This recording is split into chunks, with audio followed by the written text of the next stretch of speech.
like doing what we're doing because you're making money doing what you love, you know, motorcycles. But never thought it would get this crazy and so nationally known like we are. From a 3-car garage behind the general store where the boys started in 1980 to this year we'll do about $7 million in business. When it comes to Harley-Davidson motorcycles, the Hoban brothers are known around the world. And to this day, they still operate their business in the tiny Manitowoc County community they grew up in. Tonight in Small Towns, Jeff Alexander travels to Osmond to learn more about this amazing success story.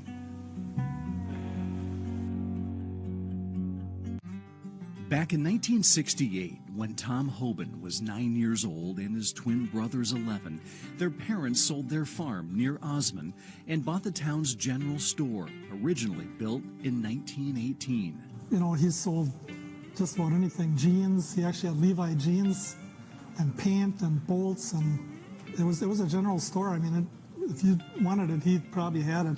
After falling in love with motorcycles during their teenage years, the Hoban brothers pursued a dream just a few years out of high school. Pat and Mike were both working at motorcycle dealerships, and I was a machinist, so I thought it would be a good fit to be kind of a machining and mechanics at the same time. So that's what we decided we wanted to do. Back in 1980, we started it. And kind of a leap of faith? Yeah.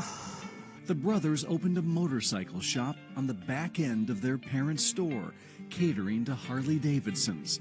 Business, though, didn't necessarily start off booming, and for years, incomes were tight.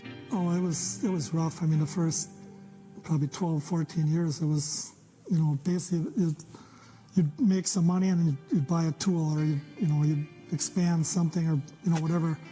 It just, everything goes back into a small business pretty much.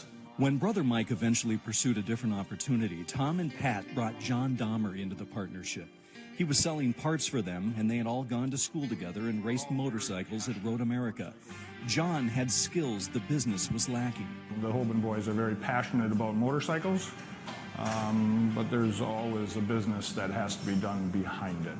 In 1998, Francis and Ellie Hoban closed down their general store and sold the property to their sons, who were now leasing a building down the road. Around the same time Hoban Brothers motorcycles secured a permanent home, a big break came thanks to Harley-Davidson's new crankshafts. When they went to the press the other flywheel, we had to come up with a way to rebuild them, and actually it wasn't rebuildable. Harley said they're not rebuildable, but we started rebuilding them, and then dealers, instead of paying $1,500 for a new bottom end, they'd send it to us, and we'd do it for $700. They'd have basically a bottom end built by us.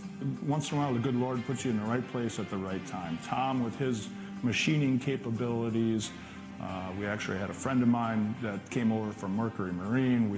We developed the processes and the fixturing that we needed to do that. This is a crank pin. This is probably one of the core pieces that we developed. We started manufacturing our own pieces and parts that we knew we needed to make that work.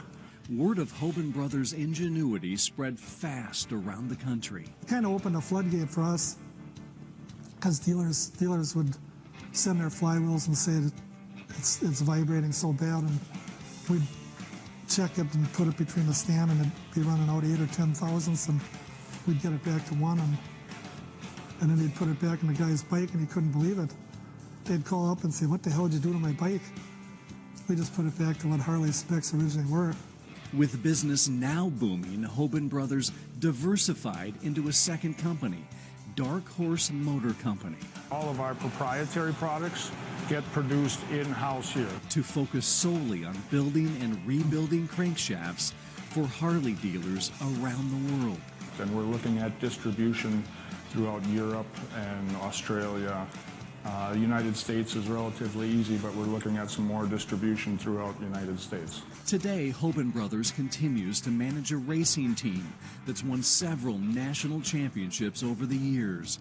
And on 4.5 acres right along Highway 42, the company continues to build its success story in the tiniest of towns. We have great employees, and when we have 22 employees come into town because they come from Manitowoc, Sheboygan, Kiel, Chilton, I mean, the surrounding area. We doubled the population here in Osmond, so it's pretty cool to be part of. It's been kind of a dream come true, basically. Pretty cool. In Osmond with photojournalist Michael Bergman, I'm Jeff Alexander for Small Towns. You just need one good idea, sparking that. Wow. And smart Exploded. people. Yeah. One good idea and a lot of smart people. And neither one of us knew what we were talking about with the motors and stuff, but you've got a great business. Good Keep job. it up. You bet.